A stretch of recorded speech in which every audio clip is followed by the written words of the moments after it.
Au nom du groupe socialiste, je souhaite rendre hommage au travail effectué par Peter Omtzigt sur la protection des donneurs d'alerte, qui prolonge dans le même ordre d'idées et sur la même séquence son rapport de la précédente partie de session au mois d'avril sur les opérations de surveillance massive.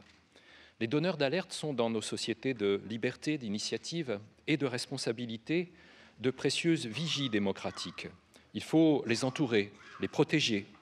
Il faut aussi, et c'est le cœur de notre débat, les encourager. Oser parler, oser prendre ce risque de parler, voilà l'enjeu. Trop souvent, sans doute, des voix restent muettes alors qu'elles pourraient ou même voudraient s'exprimer sur la base d'informations détenues ou de faits tangibles. Pourquoi ce silence? Par craindre peut-être de tout perdre, de son travail à sa famille, de son pays à sa vie. Regardons un instant ce qui est arrivé à Edward Snowden, privé des siens, privé de l'endroit où il est né, où il a grandi et où il a vécu. Le Conseil de l'Europe, et ce doit être sa fierté, a beaucoup agi sur la protection des donneurs d'alerte. Je pense ici à la résolution 1729 et à la recommandation 1916 de notre Assemblée en date de 2010. Je pense aussi à l'adoption plus récente par le Comité des ministres de la recommandation 2014-7 qui appelle les États membres à mettre en place un cadre normatif, judiciaire et institutionnel adéquat pour la protection des donneurs d'alerte. Dans mon pays, la France, ces textes ont eu une influence déterminante dans le débat législatif et sur le droit positif.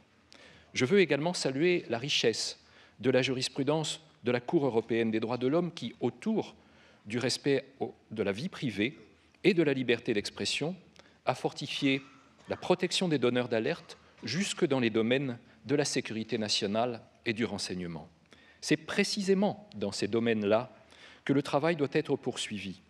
La divulgation d'informations relatives à la sécurité nationale et au renseignement reste trop souvent exclue de la protection dont bénéficient les donneurs d'alerte. Ce n'est pas acceptable.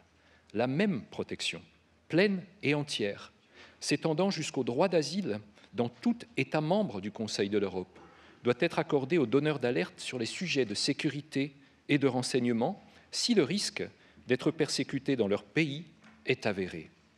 Il est nécessaire que les États membres complètent leur législation nationale sur les donneurs d'alerte pour l'ouvrir là où ce n'est pas encore le cas, au personnel des services de sécurité nationale ou de renseignement, ainsi que des entreprises privées sous contrat avec l'État.